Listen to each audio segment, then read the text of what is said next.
En 1967, Jean-Luc Godard rencontre Anouilh Azemski, sur le tournage du film de Robert Bresson Au hasard Balthazar. Le réalisateur a 34 ans à cette époque, la lycéenne et petite-fille de l'écrivain François Mauriac en a 18. Si elle a repoussé ses avances au premier abord, elle lui écrit une lettre peu après, une déclaration d'amour qui va lancer le début de leur relation. Dans son livre Une année studieuse, elle avait raconté sa relation avec le cinéaste franco-suisse qui vient de nous quitter à 91 ans, livrant en détail son couple dans ses moments les plus intimes. L'Op avait publié des extraits de son ouvrage. Romancière acclamée, Anouilh Azemski a utilisé sa plume pour revenir sur son mariage avec Jean-Luc Godard. Dans les pages d'Une année studieuse, elle fait le récit de leur première nuit. Nos corps s'étaient immédiatement accordés, trouvés, comme il me le dira plus tard. Je réalisais que je venais de faire vraiment l'amour pour la première fois de ma vie, que j'aimais ça.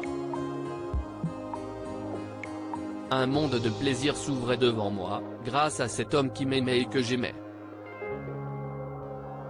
La gratitude, l'envie de l'embrasser, de mieux connaître son corps, de tout lui donner du mien, tout cela m'étourdissait.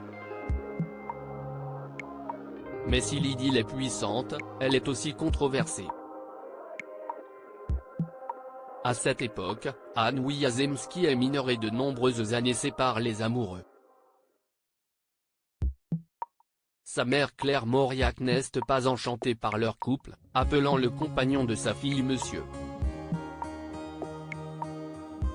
Un soir où il s'apprête à emmener dîner sa jeune bien-aimée, sa mère s'oppose avec violence. Je vis alors dans ses yeux le dégoût qu'il lui inspirait.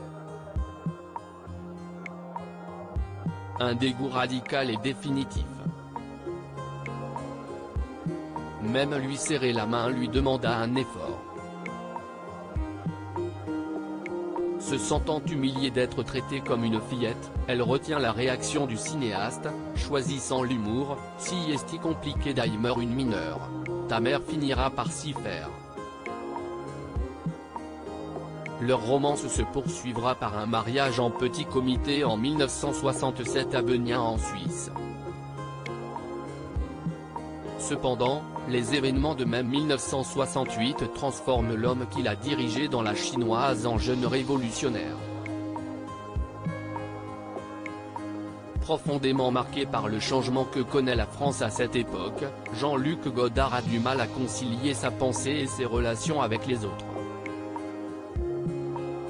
Quand il la retrouve sur un tournage de Pasolini en 1969, les tensions sont nombreuses et ils finissent par divorcer un an après.